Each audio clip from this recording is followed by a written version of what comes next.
Irmãos, com a paz do Senhor, amém? Amém. Para nós é um motivo de bastante alegria estarmos aqui hoje neste lugar para adorarmos juntos ao nosso Senhor Jesus. Prazer estar atendendo aqui o convite do nosso irmão Sérgio, que nos procurou e nos convidou para estar aqui nessa tarde. Tenho certeza que você, assim como eu, está aqui para adorar o Senhor Jesus. Será que você já pode levantar suas mãos e dizer glória a Deus por essa tarde, Deus? Eu estou feliz pela minha vida, por estar aqui neste lugar te adorando. A gente sabe que domingo é um dia tão difícil para estar na igreja nesse horário, né? Domingo geralmente é o dia que a gente tem para descansar. Mas que bom que você está aqui. Glória a Deus. Amém. Vamos louvar o Senhor. Nós vamos louvar um hino que diz que se Deus é contigo, você pode se levantar e ir.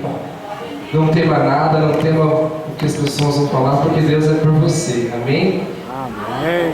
Glória a Deus. Glória a Deus, olha esse evento maravilhoso. Aviva a tua obra.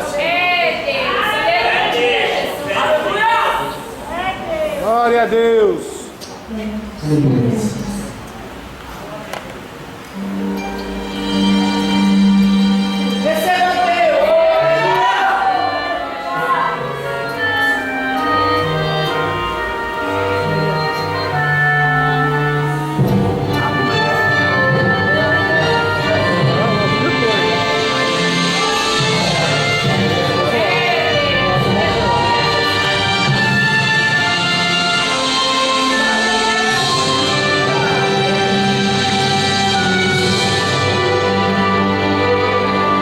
Sobre os ossos secos profetizo, levanta-te e anda, em nome do Senhor.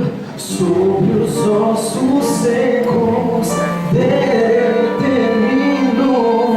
restauração de vida, a cura interior.